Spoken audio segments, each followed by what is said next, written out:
Hello my dear student, कैसे हो। तो चलिए बिना किसी देरी के आज हम जो है एक्सरसाइज 3.2 का क्वेश्चन नंबर 2 सोल्व करने वाले हैं तथा आगे भी नेक्स्ट सोल्व करेंगे। तो इससे पहले मैंने सारे क्वेश्चन कवर कर लिए हैं। आज हम इस वीडियो में इस क्वेश्चन को सोल्व करेंगे। तो हिंदी और इंग्लिश दोनों में लिखा है, जिस लैंग्वेज में आपको समझ में आता है वो बहुत अच्छे से देख लीजिएगा। चलिए क्वेश्चन पढ़ते हैं, फिर डिटेल में पढ़ने की डिटेल में इसको क्वेश्चन करेंगे। तो ये कह रहा है सोल्व 2x+3y इक्वल है 11 एंड 2x-4y इक्वल है -24 and hence find the value of m for which y mx+3। यानी कि ये कह रहा है कि दो इक्वेशन दे रखी हैं, उन्हें आप हल करो। कहने का मतलब है इसमें से x और y की वैल्यू निकालो और इसके बाद हमको m का मान इस निकालना है जिसके लिए y बराबर दे रखा है mx+3। यानी कि आप ये कह सकते हैं जब तक आप x और y की वैल्यू इन दोनों इक्वेशन से नहीं निकालने के तो m का वैल्यू नहीं निकलने का। क्यों? क्योंकि यहाँ आपका y है, यहाँ x है। जब x और y आपको मिल जाएगा तो m की वैल्यू भी मिल जाएगी। बात समझ में आ गई? तो चलिए बिना किसी देरी के शुरुआत करते हैं। तो हम क्या करेंगे, पहले को उतारेंगे इक्वेशन फर्स्ट। इक्वेशन फर्स्ट को उतार लेते हैं। तो चलिए इक्वेशन फर्स्ट है हमारी 2x+3y बराबर है 11, इसे इक्वेशन फर्स्ट माना।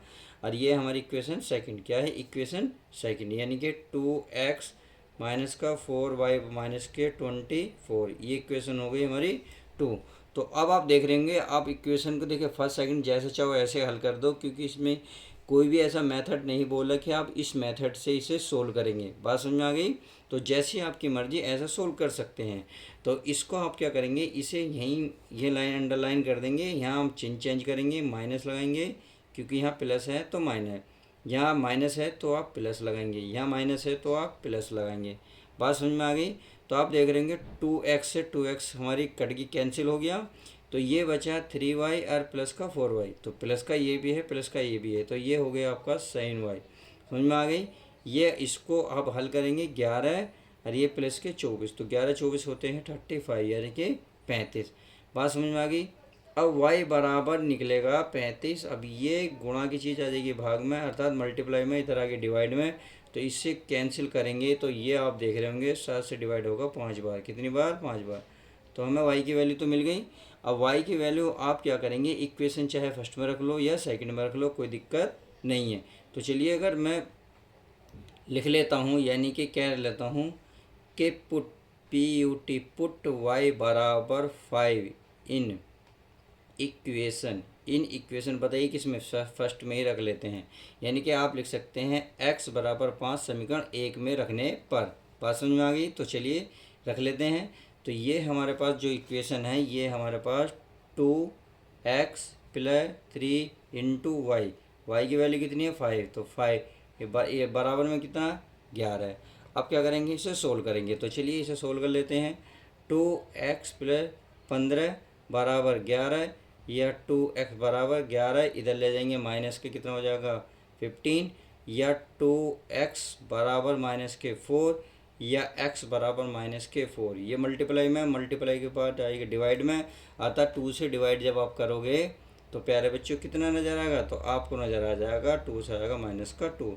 तो आपने देखा x और y की तो वैल्यू हमें मिल गई। अब हमें जब मिल गई है तो x और y की वैल्यू इस इक्वेशन में रख दो, m का मान मिल जाएगा। तो चलिए इसमें ही हम इसको पुट कर लेते हैं। तो माय डियर स्टूडेंट रखते हैं। तो y बराबर दे रखा है mx+3। तो y की वैल्यू कितनी आई 5, m की वैल्यू कितनी आई निकालनी है, इंटू x का मान कितना है -2 और प्लस कितना है 3, कितना है 3। तो इस तरीके से निकल गया। तो चलिए m और y की वैल्यू m की वैल्यू निकाल लेते हैं। तो 3 इधर प्लस में, इधर आएगा माइनस में, यानी कि 5 -3 बराबर हो जाएगा -2m। तो ये बचा 2 बराबर 5 में से 3 गए 2 बचा, ये -2m। अब ये चीज़ मल्टीप्लाई में इक्वल के बाद आ जाती है डिवाइड में, अर्थात 2/-2 अपॉन इक्वल हो जाएगा m। अब हमें क्या करना है, 2 से 2 कैंसिल करते हैं ना, तो आप देखेंगे m की वैल्यू माइनस की कितनी आ जाएगी 1, कितनी आ जाएगी 1, और यही इसका फाइनल आंसर हो जाएगा। तो इस तरीके से हमने इस क्वेश्चन को बड़ी आराम से, बड़े प्यार से समझा। तो चलिए अब नेक्स्ट क्वेश्चन को देखते हैं। नेक्स्ट क्वेश्चन हमारा क्या कह रहा है, देखिए मैंने लिख लिया है ऑलरेडी। तो नेक्स्ट क्वेश्चन अर्थात क्वेश्चन नंबर 3 के देखिए बहुत सारे पार्ट हैं, तो आज हम इस वीडियो में क्वेश्चन नंबर 3 का फर्स्ट पार्ट करेंगे, फिर करेंगे नेक्स्ट वीडियो में। देखिए अब क्वेश्चन को पहले हिंदी और इंग्लिश दोनों लैंग्वेज में पढ़ लेते हैं, फिर आपको सब समझ में आ जाएगा। तो ये कह रहा है from the pair of liner equation from the following problems and find their solution bye substitution method. यानी कि कह रहा है जो आपको रेखीय समीकरण युग्म बनानी है, यहाँ जो आपको क्वेश्चन दिए होंगे और उनको जो हल करोगे प्रतिस्थापन विधि द्वारा करोगे। देखो अब इसमें कह दिया सब्स्टिट्यूशन मेथड, यानी कि इसमें साफ साफ कहा कि आप बिना सब्स्टिट्यूशन मेथड के सोल्व नहीं करोगे, अर्थात प्रतिस्थापन विधि आपको लगानी पड़ेगी जब आपको क्वेश्चन सोल्व करना होगा। समझ में आ गई? तो चलिए इसमें क्वेश्चन को फर्स्ट पढ़ लेते हैं। ये क्या कह रहा है, देखिए ये कह रहा है दो संख्याओं का जो अंतर है 26 है, यानी कि हमारे जो दो नंबर हैं उनका जो डिफरेंशियल है 26 है। यहाँ ये साफ साफ करा the differential between two numbers is 26 and one number is the 3 times the other find them. तो समझ में आ गई, यानी कि दो संख्याओं का अंतर 26 है और एक संख्या जो है दूसरी संख्या की 3 गुनी है। यह साफ साफ कह रहा है, ये कह रहा वन नंबर इज 3 टाइम्स, तो उन्हें ज्ञात करना है, यानी कि आपको वो संख्याएं ज्ञात करनी है। तो चलिए ज्ञात भी कर लेते हैं, बहुत सिंपल क्वेश्चन है। क्या करना है, अब क्वेश्चन को पहले तो आपको मानना पड़ेगा एक संख्या और दूसरी संख्या, यानी कि एक नंबर मानना और दूसरी नंबर। ऐसी कंडीशन में लेट कर लेते हैं। तो चलिए लेट कर लेते हैं, लेट क्या कर लेते हैं, लेट वन नंबर क्या करेंगे, फर्स्ट नंबर कह सकते हो या वन नंबर, जैसी आपकी मर्जी, FIRST फर्स्ट नंबर, NUMB या फर्स्ट नंबर माना हमने X। अब सेकंड नंबर मान लिया है प्यारे बच्चों, क्या बनेंगे, सेकंड नंबर मान लो, आप कुछ भी मान लो जैसे जो तुम्हारा जी करे। चलिए मैं मानने की कोशिश करता हूँ, क्या नंबर Y मान लेता हूँ, सही है, मान लिया। जब ये मान लिया तो हम क्या करेंगे, देखिए हिंदी में चाहो तो हिंदी में लिख लो, माना पहली संख्या X तथा दूसरी संख्या Y। समझ में आ गई? तो चलिए इसको अब चलते हैं आगे। अब अकॉर्डिंग टू क्वेश्चन ये करा differential between two numbers is 26, यानी कि जो आप दो नंबर लोगे उनका जो डिफरेंशियल होगा 26 होगा। तो चलिए अकॉर्डिंग टू क्वेश्चन की बात करते हैं। ये कह रहा है X माइनस वाई इक्वल है 26, ये बात इसने कही है, ये बात हमारी अच्छे से समझ में आ गई। आप इक्वेशन मानोगे फर्स्ट। अब सेकंड कंडीशन क्या करा, अकॉर्डिंग टू क्वेश्चन ये करा वन नंबर इज 3 टाइम्स, यानी कि एक संख्या दूसरी संख्या की 3 गुनी है। तो एक संख्या मान लो X, दूसरी संख्या मानी हमने Y। तो देखो अब इसमें कन्फ्यूजन थोड़ी थोड़ी कभी कभी बच्चों को ये होती है कि सर छोटी कौन सी बड़ी कौन सी है। तो देखिए छोटी बड़ी का देखो डिफरेंशियल कैसे होता, हमेशा ध्यान रखना कोई भी जो चीज़ घटाओगे बड़े में से तो छोटी घटती है, जब भी 26 प्राप्त होगा। मान लेते हैं कोई ऐसी संख्या है, कुछ यहाँ है, उसमें से जब कुछ घटाओगे तब आपको कुछ प्राप्त होगा। तो इनके बड़ी में से छोटी ही माइनस होगी, तभी आपको एक रिजल्ट प्राप्त होगा। समझ में आ गई? तो यही आपको करना है कि one numbers is the 3 number, यानी कि बड़ी कोई संख्या माननी है तो बड़ी संख्या मान लेते हैं X इक्वल छोटी कौन सी आ गई Y। तो ये है आपके 3 टाइम, कितनी 3 टाइम अर्थात 3 गुनी है। इक्वेशन कौन सी हो गई, सेकंड। बात समझ में आ गई? तो आप देख रहे होंगे X की वैल्यू हमें मिली 3Y, तो इस X के मान इक्वेशन कौन सी में रख दो, फर्स्ट में रख दो।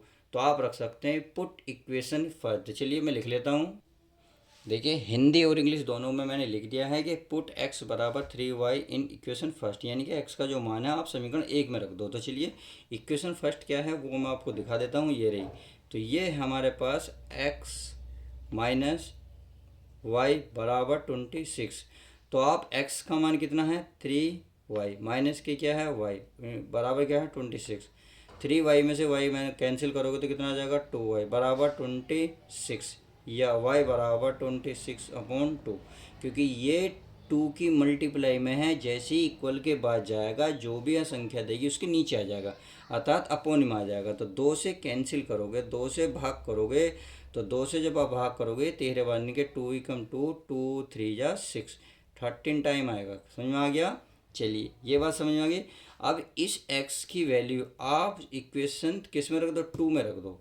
चलिए रख लेते हैं। तो आप लिख सकते हैं पुट Y बराबर 13 इन इक्वेशन कौन सी, सेकंड। सही है? तो चलिए लिख सकते हैं, आप लिख सकते हैं Y का मान समीकरण 2 में रखने पर। तो चलिए इसको भी हम रख लेते हैं। तो ये हमारा x बराबर 3 × y की वैल्यू कितनी निकल कर आए 13। तो आप क्या रखोगे 13 ही रखोगे। तो चलिए x बराबर इस 13 × 39 यानी कि x की वैल्यू कितनी आ जाएगी 39। तो आपने देखा बड़ी संख्या में 39 प्राप्त हुई, छोटी संख्या ये हुई। तो आप कह सकते हैं फर्स्ट नंबर जो मिला हमें, यानी कि आप कह सकते हैं पहला नंबर, यानी कि फर्स्ट नंबर, पहली संख्या कहो, पहली संख्या हमने क्या मानी थी x, और x का माना 39 ये आ गया। अब तथा दूसरी संख्या क्या मानी थी उसे भी लिख लो, दूसरी संख्या। तो चलिए दूसरी संख्या भी लिख लेते हैं। दूसरी संख्या कितनी 13। और यही क्वेश्चन बोला है कि the differential between two numbers 26। देखिए इन दोनों का नंबर 26 है नहीं है। 39 में से 13 घटाओगे तो आपका आ जाएगा, यानी कि 39 में 13 घटा दो 26 आ जाएगा। One number is 3 times one of the find, यानी कि ये जो है आपका पहली संख्या दूसरे, यानी कि जो आपने पहली संख्या मानी है वो दूसरे से 3 गुनी है। तो बात समझ में आ रही है, 3 गुनी है या नहीं है। तो इस तरीके से हमने इस क्वेश्चन को बहुत डिटेल में बड़ी आसानी से समझा। तो माय डियर स्टूडेंट, चलिए नेक्स्ट वीडियो में जो इसके पार्ट्स बच रहे हैं फर्स्ट 3 के जितने भी पार्ट्स हैं सबको कवर करेंगे। तो चलते हैं, मिलते हैं नेक्स्ट वीडियो में। वीडियो कैसी लगी प्लीज़ लाइक और शेयर करके जरूर बताएं।